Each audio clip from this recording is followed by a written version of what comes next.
Hello everyone! Welcome between us. We're hosting our first guest, Gregor, who has been working in Dortmund Kommende since 2023.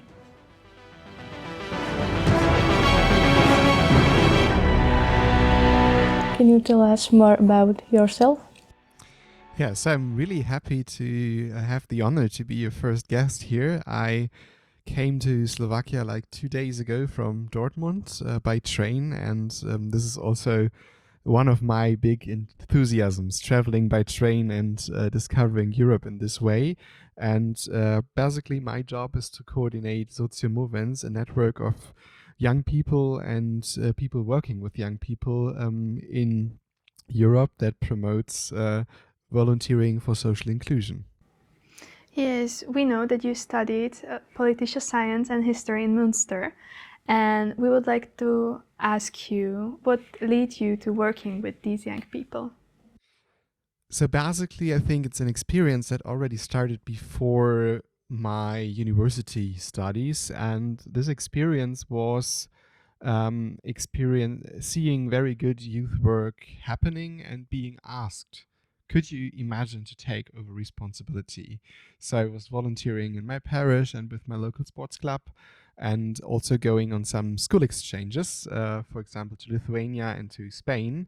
And I was asked there, could you imagine to moderate this group or take care of the younger ones or stuff like that? And this was basically for me the initial feeling, okay, there is something when elder people trust you and say you can do this, that you can push ahead.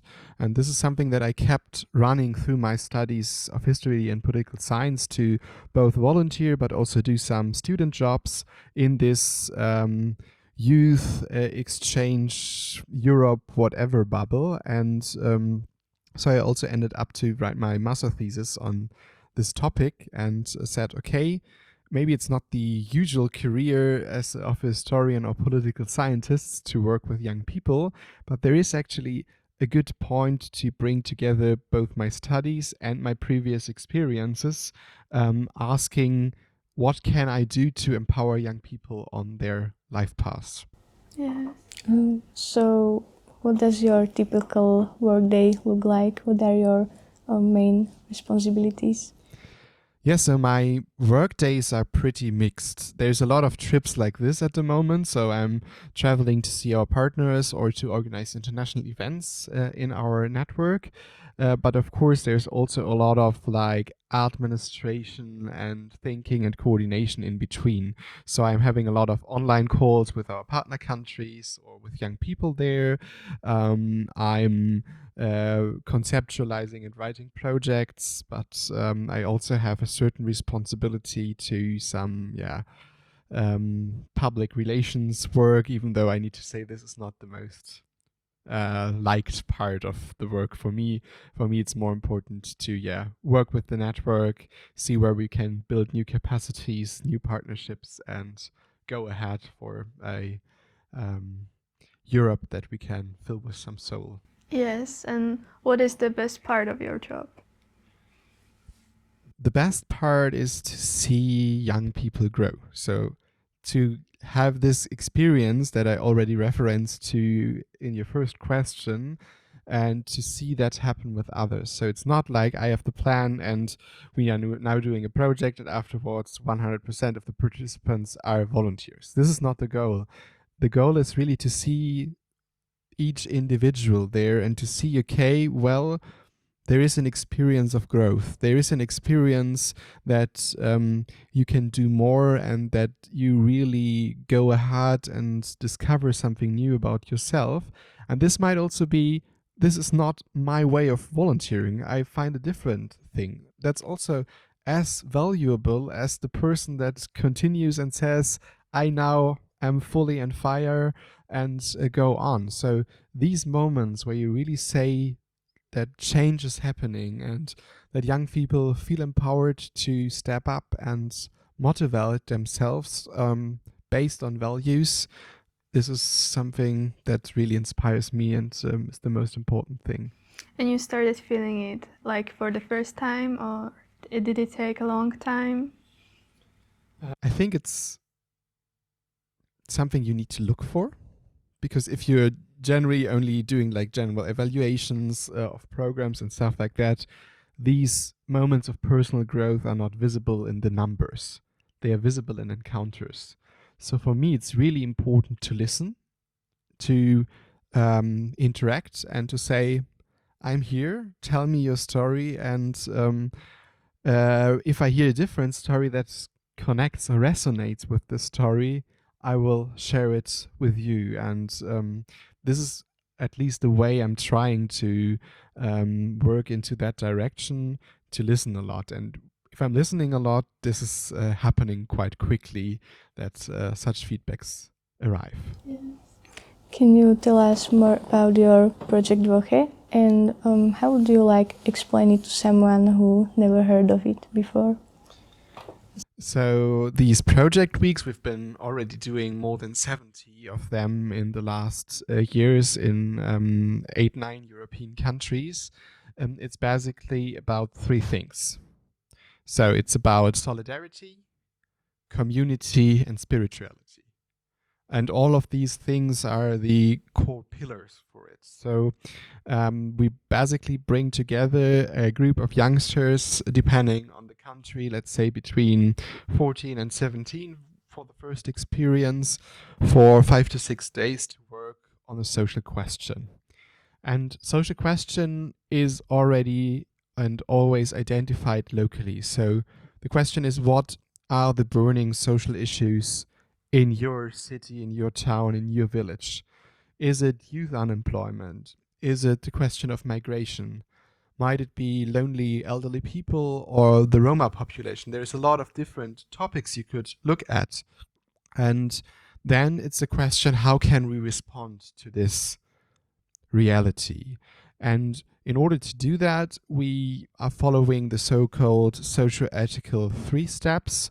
So it's to see. So to first, just look at the situation that such people are in, look at the society, talk to people, and recognize what's happening. Then the second step after seeing is judging. So developing a judgment on the situation and your own kind of perspective, stance towards it, and to say, okay, I want to contribute to a little change here, and this is my approach to it. And the third and equally important step is to act. So not just stop with the analysis, but to really say, okay, now we are doing something about this. So project weeks are always about becoming active for social inclusion and social change. And these kind of experiences are framed. So this is the solidarity part.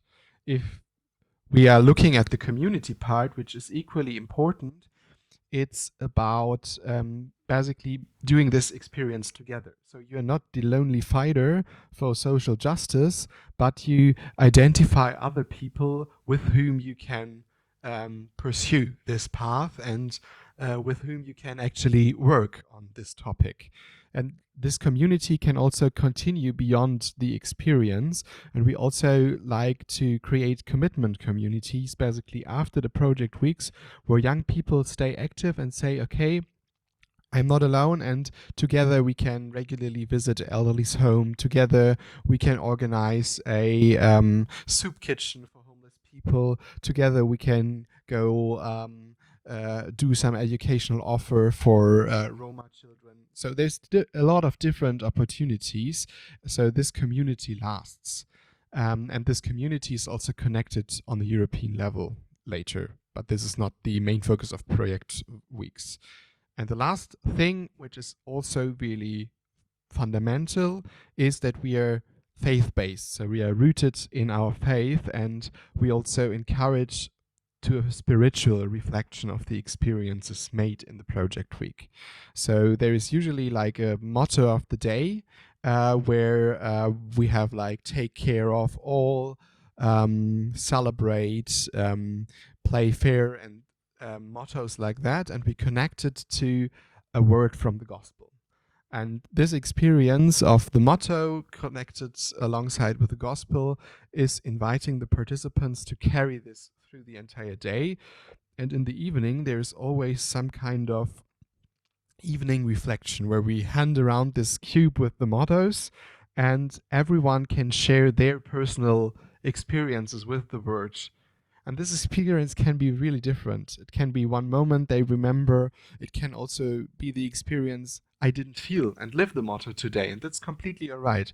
But the important thing is that we share together this space in the evening, and that all of these reflections come into life, and everyone can share in this community their solidarity experience and combine it with spirituality. So this is the 3 pillars of a project week, and I know I was talking a bit long, but to explain it as a concept, I think it's worth to take half a minute more. And do you have some favorite memory from Project Dvoche in Slovakia? So if I'm thinking of the first project week I participated in and supported here 2 years ago, there was a moment when we visited Klasztor pod Zniewą. It's a former monastery not so far here from Ružomberok, which is a place for people that have lost their homes, and they can stay there. For me, it was a really, really powerful moment when we were there for lunch. So the people volunteering there or working there said, okay, please, people, don't just sit next to or among yourselves in a group, but sit with these homeless people in one table. Sit next to them, have the chance to talk to them, and experience also the difficulties, the different smells, the different habits, the also bodily problems. And I know that this was a really hard experience for some of the participants, but it was also a really powerful experience, because in the end it's about sharing a table with each other to say, okay, there is no difference between human beings. All of us are humans, and I'm also attributing a certain moment of dignity to you as a human being if I, with a completely different life circumstances, sit in the table, eat the same food, have the same conversation, and stay in the same room. And this was a really powerful moment from 2 years ago here at the Project Week. Yes, and what is the most important moment for you about these projects, or the one that you enjoy the most? So the one that I enjoy the most is usually the evening reflections.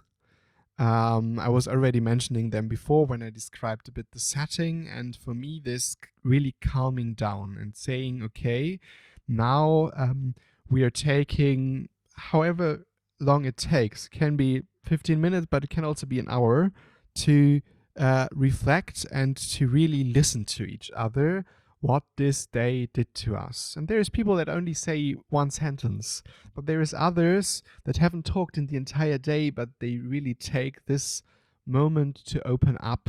And an experience that I'm doing there on a very regular basis is that people afterwards come to me and say, well, I never opened up like this before. So at home I'm not doing that, with friends I'm not doing that. It felt really strange to do so, but at the same time it was so powerful. So this is usually not working like that in the first day of a project week, but if we reach a development of the community throughout these couple of days they are living together, that they trust each other and can say, this is something I want to do, this is the most powerful to me. Yes. And is there like a backstory of how the reflection was created? Like who came out with this idea? I think it's basically also connected to our partners of Fazenda de Esperanza. So with socioMovens, we have a long shared history with this movement of the Fazendas. They were created in Brazil, and they are mostly farms of hope. So that's a bit Facenda de Esperanza translated to English, where especially drug addict people can, like on a faith-based environment, come back to social life. And they are also having some kind of reflection. They are doing it in a slightly different than we do, but still this is a very strong practice to really give the space to listen. And since all of the socioMovens movement started from a faith-based perspective, it was also important to look for a way that is close to younger people, also can be close to people that are maybe not so much rooted in faith, and so it's a difficult or new situation for them, but can still give space for the spiritual reflection. So that's a bit the idea behind, to say it's low level, but it can become very deep content-wise. You don't need to know 5 or 10 prayers by heart in order to do a reflection, but you need to open your heart in order to do a reflection. So that's a bit the background. Is there a way that young people can get involved in volunteering even though they haven't participated in Project Woche before? Yes, but it's a way that we are also like wanting to push and establish more. So of course the project weeks are our, let's say, starting format. So for people to first understand the social needs and then decide how can we act, how can we become active. But at the same time, many people don't have this opportunity. So even if we involved more than 2,000 young people in the last years, if you're looking at the number of young people that there is in Europe totally, it's a really, really small fraction. And so we are currently together with some partners from our countries, in totally 5 countries are involved, trying to establish new ways how young people can become active, and can also just start a grassroots volunteering action. So it's about like, how can I inform about myself about volunteering opportunities that are already available in my town or village, because there is a lot of like activities going on, but usually they don't reach young people. And at the same time, it's like the idea to say, how can I maybe just start something on my own with 1 or 2 friends. Doesn't need to be always a big several days long thing, but we can also just take a Friday afternoon and go to the elderly's home, or we can organize a collection of stuff for homeless people. This is nothing that needs a lot of work or whatever, but it is a very concrete contribution to solidarity. So this is something that we are currently pushing a bit forward to make that available. And I think the young people that participated in the project, we can also become role models and inspirators for volunteering of their peers. So it's basically also the job of the 2 of you to spread the word and to say, hey, please join in. Don't only care about your self, but contribute something to the common good and the social inclusion in our society. So the call goes to everyone to follow that. And can you share some future plans or upcoming events of socioMovens? Yeah, so in socioMovens we are always like on these 2 tracks. So there is this local activities that we now talked a lot about, but there's also the European perspective and angle that we always want to give, because we think it's also worth for young people in Slovakia to see, okay, we are not the only ones volunteering, but there is also peers from Lithuania, Croatia, Hungary, and many other countries that follow a bit the same idea of the project weeks and continue volunteering and committing themselves for social issues afterwards. And in order to promote that, we are also trying to create European opportunities for them, and asking about the next ones. I think there is 2 highlights that are going to happen this year, and one of them is our International Youth Festival Empower, which is going to be exactly here in this city. Ruzomberok is hosting us, so every 3 or 4 years we are meeting with the entire network to exchange, and there is the invitation for approximately 120 young people to come here in summer and to spend 1 week on the questions of youth participation, social inclusion, and European integration together. I think it will be a really great experience here in July, and I'm super grateful for our Slovak partners to host us. And the second bigger international thing is a very positive surprise for us. socioMovens is going to receive the Youth Prize of the International Award of the Peace of Westphalia. It's a very long title this year. So we will be awarded with this very prestigious award in Germany. And we said, okay, it's not an award for the organization socioMovens, and it should not be like Gregor and team in Germany just receiving it, but in the end it's an award for all the young people and all the volunteers that are committed with the socioMovens network.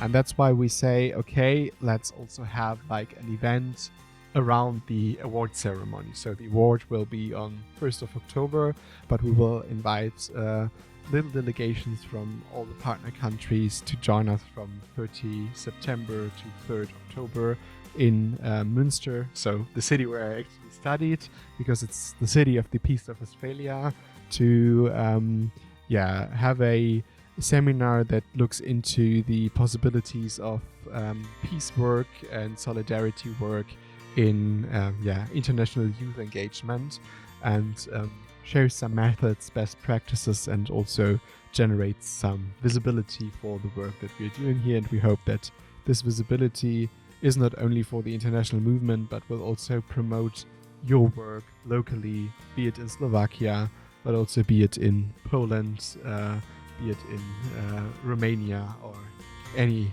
other of our partner countries. Thank you, Gregor, that you came here and participate in our podcast, and we appreciate you guys that you stay here until the end, and have a nice day. Bye. Thanks for having me. Bye.